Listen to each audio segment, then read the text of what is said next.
Buenas tardes, estamos en el Laboratorio de Sistemas de Información Geográfica y Percepción Remota.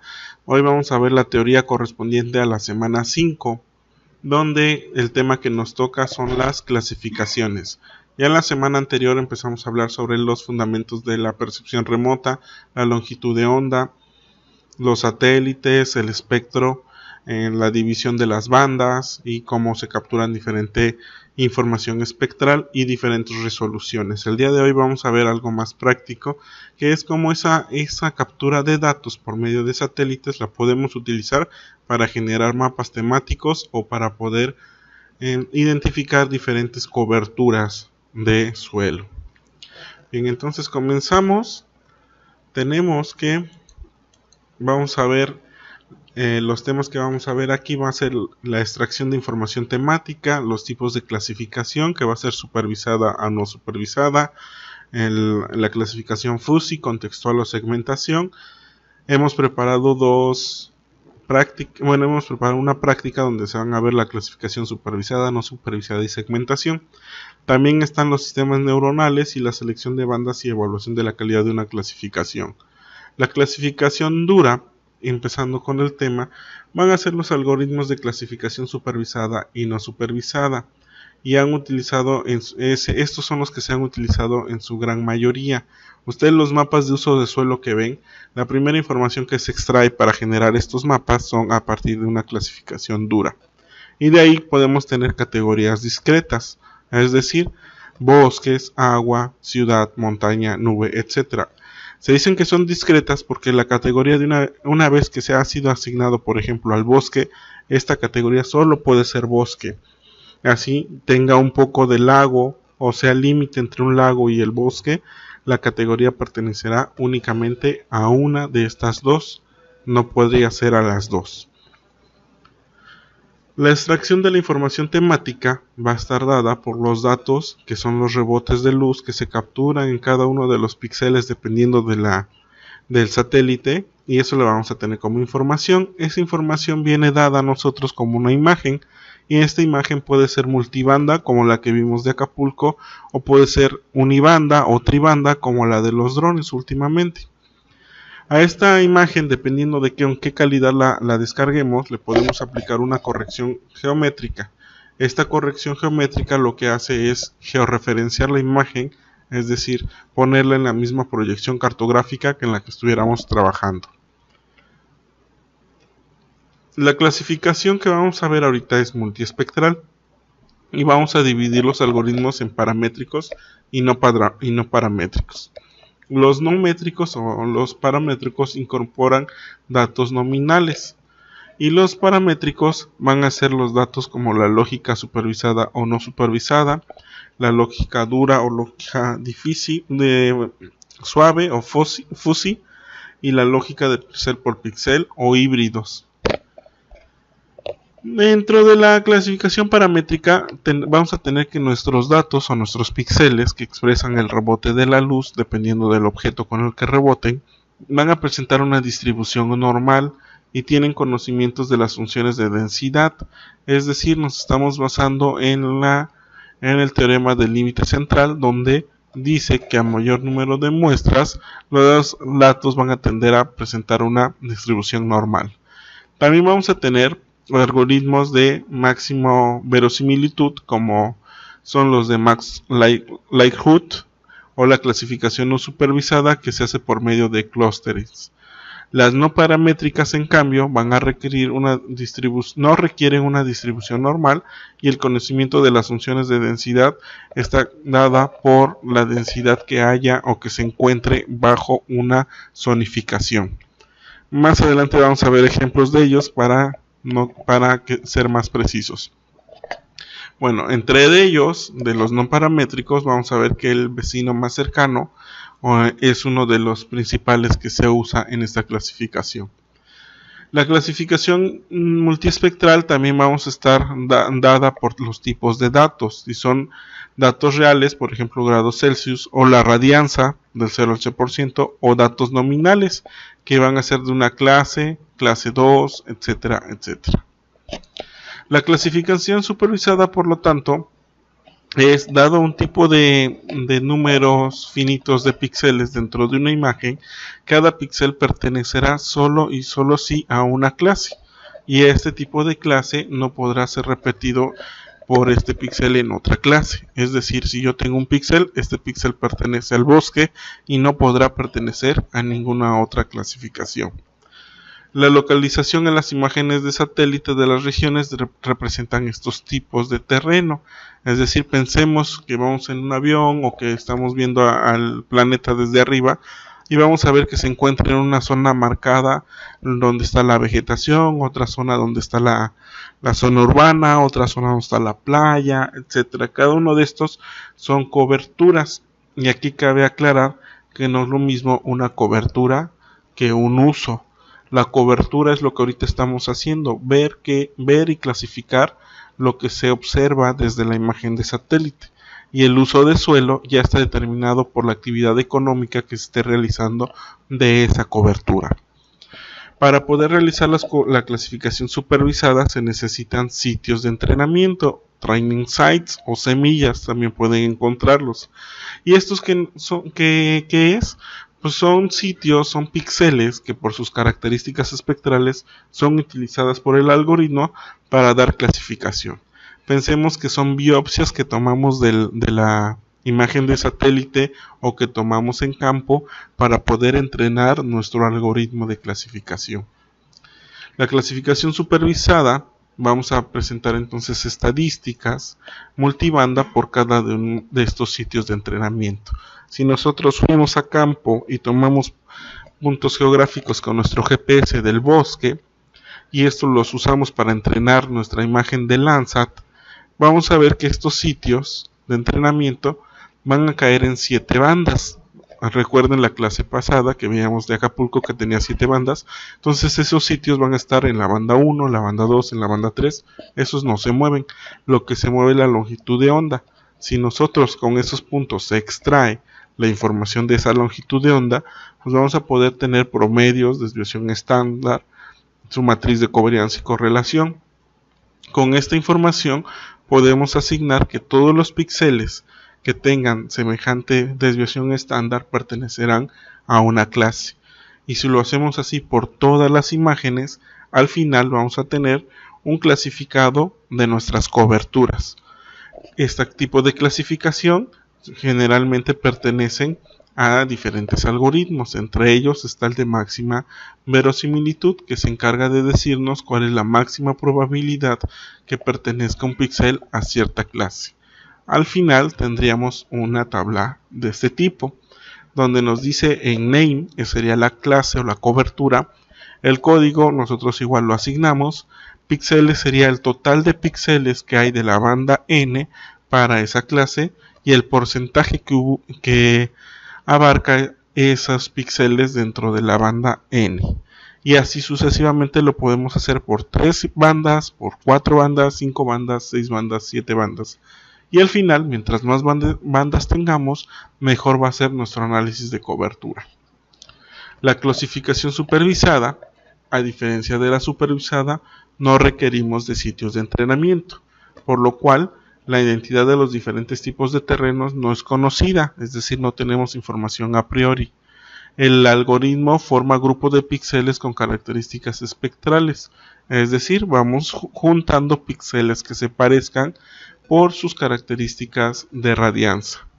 Y el utilizador tiene que renombrar y combinar estos grupos espectrales, es decir, generar la información de las clases. A nosotros el algoritmo nos dirá: todos estos píxeles se parecen y es la clase 1. Todos estos otros píxeles se parecen y es la clase 2. Ya dependerá de uno que tanto conozca el terreno para decir que la clase 1 es el mar, o es la playa, o es la ciudad. ¿Qué pasa con los fuzzy? Los fuzzy nos permite tener una combinación de probabilidades de cada banda para designar ese píxel. Es decir, yo tengo 5 bandas, en la banda 1 tengo la probabilidad de que este píxel sea arena del 80%, en la banda 2 del 50% que sea arena, y así me voy con estas probabilidades por el número de bandas y la probabilidad restante de otras clases. Se juntan las todas las bandas y nos dice cuál es la probabilidad de que ese píxel, combinando todas las probabilidades de todas las bandas, pertenezca a una clase. Estos datos, como vemos y como suena, serán heterogéneos y serán imprecisos. Y el píxel entonces se convierte en un juego de probabilidad de pertenencia a m bandas. Como aquí lo vemos, en la banda 1 podría ser que el 10% pertenezca a nube, el 40% al agua, el 30% al bosque y el 20% a la tierra, pero en la banda 2 cambiará y en la banda 3 sucesivamente.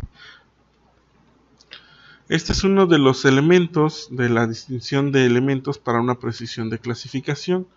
Y por ejemplo tenemos de izquierda a derecha tierras altas, zonas palustres, zonas inundables, la ribera de un río, la vegetación acuática, la vegetación de un humedal, la vegetación de un humedal persistente y zonas altas otra vez.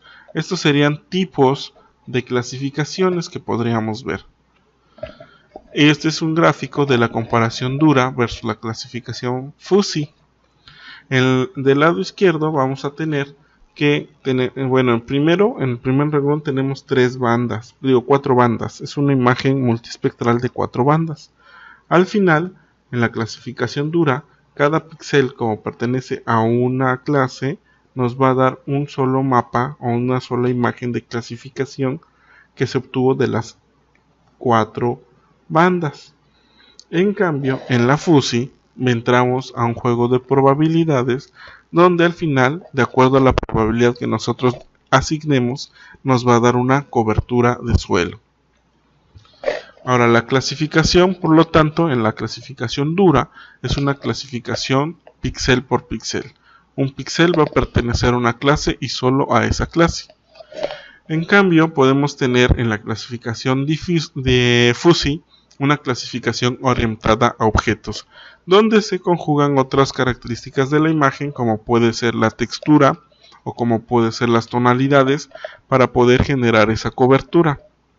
Bueno, la clasificación orientada a objetos funciona mucho mejor cuando nuestras imágenes son de mayor calidad en cuanto a resolución espacial, porque así evitamos el sesgo de que un píxel podría pertenecer a uno u otro. Tal es el caso con imágenes de alta resolución como los satélites iconos o como las imágenes tomadas por drones. Bueno, en general, el método consiste en determinar el tipo de terreno a clasificar. Cuando queremos hacer este tipo de trabajos, primero es pensar en dónde está el lugar que quiero clasificar. Es decir, la ubicación geográfica o nuestro fenómeno geográfico. Es la región de la cuenca, es la región costera, es la región de la península, etc. Luego, ya que determiné mi fenómeno geográfico, ¿cuántas clases o cuántas coberturas yo puedo tener a priori?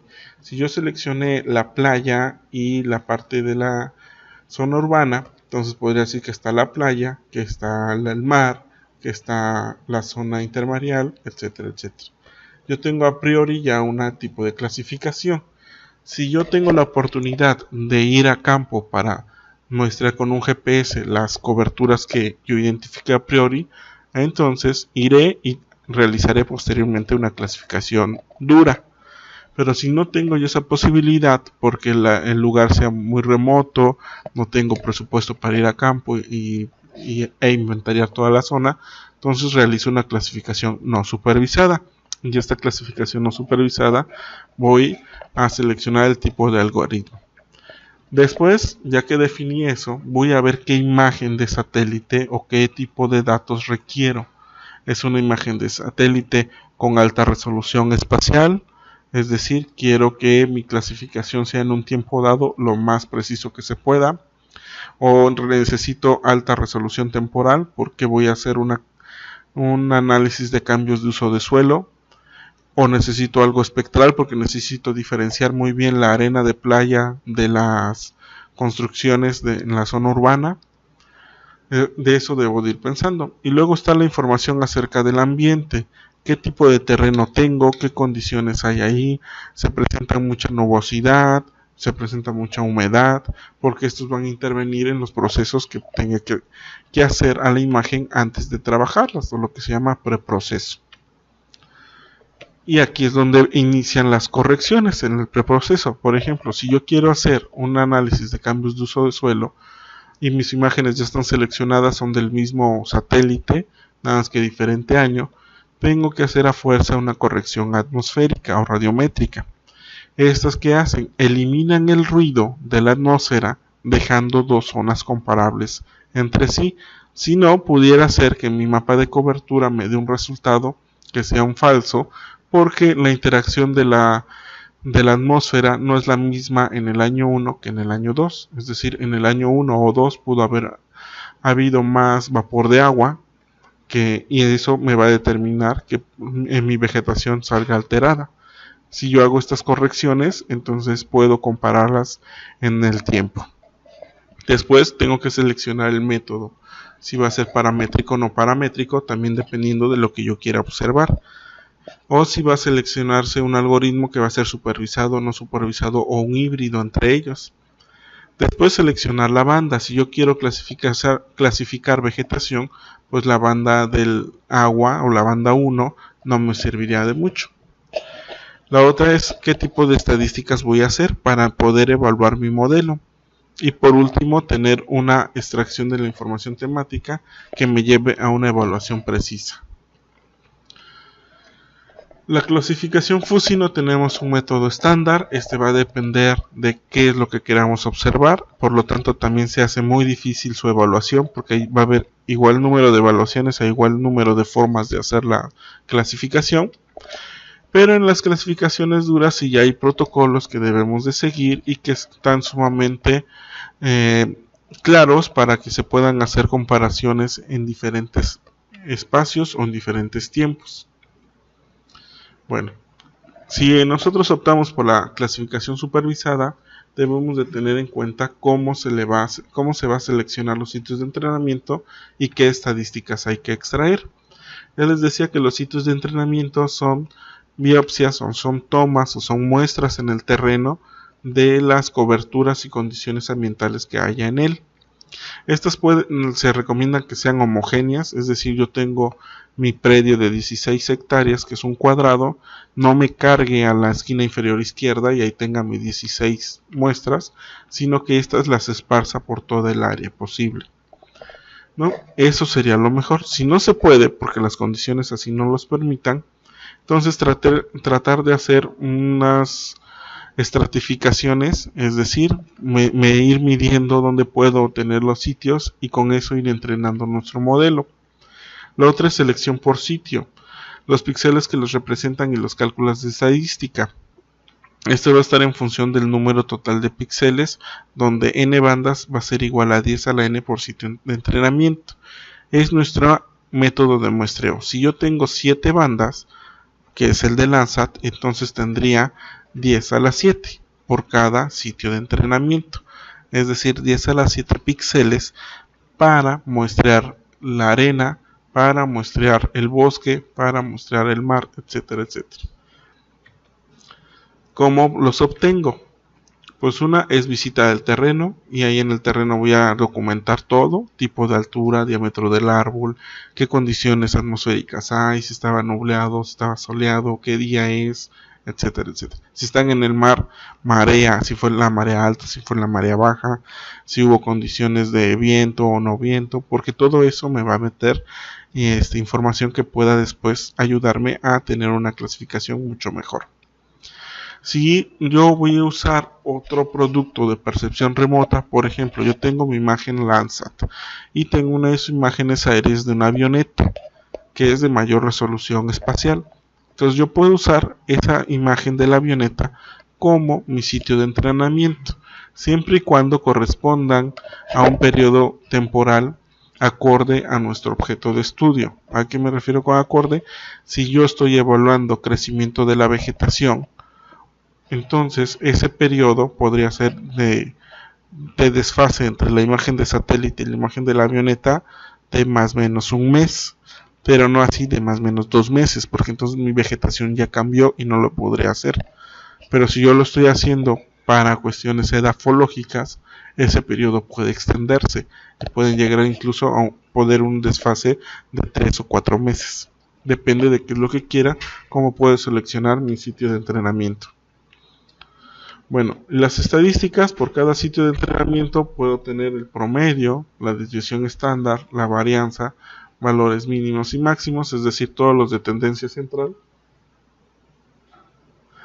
la matriz de varianza y covarianza o la matriz de correlación. Este es un ejemplo de las estadísticas que puedo obtener, donde cada banda me estaría indicando el promedio de los píxeles que hay para esa clase, también la desviación estándar de esos píxeles, mi matriz de covarianza o mi matriz de correlación. El número óptimo de bandas va a depender de qué es lo que queramos graficar o identificar. Generalmente cuando tenemos 4 o más bandas, usamos un tipo de gráfico como el que ven en pantalla, que se le llaman scatter plots. Y aquí nos grafica cuál es la varianza que tenemos de los píxeles entre dos pares de bandas. Centrémonos en la banda que está en la esquina inferior izquierda, que es banda 4 versus banda 3. Esto corresponde al infrarrojo versus el rojo en el satélite Landsat 7. Como estamos graficando aquí esta varianza para esa imagen, para ese espacio, generalmente por literatura está puesto que lo que está aquí en esta parte de la pendiente corresponde a un sustrato húmedo, lo que está por esta parte corresponde a la vegetación, por acá corresponde a las ciudades. ¿Por qué? Porque si graficamos esto, pensemos que es los valores que tienden a cero en el infrarrojo y en el rojo, y es el agua. El agua, recordemos nuestra clase pasada, que el agua solo es visible en la primera banda y en las demás desaparece. Entonces por eso se ubican aquí. Otra vez, si vemos las propiedades de la vegetación tiene un pico en la banda del infrarrojo, que sería por acá. Entonces, con base en estos scatter plots, podemos diferenciar qué tipo de objeto tenemos, ¿no? Y aquí está lo que les comentaba. Aquí están, por ejemplo, zonas húmedas, el bosque, residenciales y comerciales, que es donde se encontraría, y el agua donde está, ¿no? También podemos hacer un método estadístico donde nos diga que dadas n bandas y dos clases espectrales, determinar un subconjunto de m de bandas, donde m va a ser menor a n y que permita una discriminación de las dos clases espectrales con un mínimo de error, que no es otra cosa que esto que estamos observando, el error de comisión y el error de omisión. El error de comisión es que tanto de lo que está afuera de mi clase debería de estar adentro, es decir, que tanto de todos los píxeles que no son bosque deberían de ser bosque. Y el error de omisión es que tanto de los píxeles que tengo de bosque en realidad deberían de ser otra clase menos bosque. Vamos a ver cómo calcular eso y cómo interpretarlo. Bueno, el algoritmo. En cuanto al algoritmo, vamos a ver el paralelepípedo, el mínimo distancia y el max like. Entonces, el paralelepípedo, no sé si recuerden, esto se veía antes en clases de matemáticas y estadística, que es la generación de cajones de acuerdo a la distribución que tengan nuestros píxeles. Y esto es lo que vemos ahí. En la actualidad ya no se usa tanto este método porque vamos a tener espacios que no logra clasificar toda la imagen. Por lo tanto, estos píxeles que no entren dentro de este criterio van a quedar vacíos y vamos a verlos como píxeles negros que no entraron dentro de la clasificación. ¿Sí? Esto es lo que tendríamos al final. Vamos a tener muchos errores residuales, que son lo que les digo de las clasificaciones, de los píxeles que no entraron a una clasificación. Otro es el de mínimo distancia, que lo que hacemos es tener los píxeles y agarramos un píxel y medimos la distancia euclidiana que hay de este píxel con respecto a los demás que son parecidos, y sobre eso vamos juntando grupos o clases. Este criterio nos garantiza que todos los píxeles van a estar en una clase, por lo tanto no vamos a tener píxeles en negro o no clasificados. Este es lo que les comentaba, los píxeles que empiezan a calcular la mínima distancia de acuerdo a su vecino. Aquí nosotros tenemos el control de decir cuántos vecinos queremos que se haga este ejercicio, o si vamos a poner un peso de acuerdo a la distancia. Y por último, el más usado es el MaxLike o máxima verosimilitud, que calcula las probabilidades de que un píxel pertenezca a un subgrupo de clases de acuerdo a su información de radianza, que es lo que hace algo así, ¿no? Tenemos nuestra distribución normal de la banda 10, por ejemplo, y de aquí, de acuerdo a los valores de reflectancia, nos empieza a calcular cuál es la probabilidad que vamos a tener de que ese píxel pertenezca a un bosque, la probabilidad de que pertenezca a un cuerpo de agua, y así sucesivamente. Ya que termine de correr todas las probabilidades que hay, entonces decide ese píxel a cuál pertenece. La hipótesis de aquí es que cada clase tiene la misma probabilidad de ocurrir en una imagen. ¿Okay? Y bueno, eso es lo que veríamos en cuanto a la teoría, y quedaría pendiente la parte teórica, la parte práctica, que es donde vamos a utilizar el software de Idrissi Andes o Idrissi Selva o Terset, que son las versiones más recientes. Si no lo cuentan con ellos, pondré la versión de evaluación en la carpeta 5, en la carpeta de la semana 5, para que puedan descargarlos y poder realizar su práctica. Bueno, eso sería todo. Recuerden suscribirse al canal y hacer sus preguntas para que puedan ser leídas el viernes en la sesión en vivo. Gracias.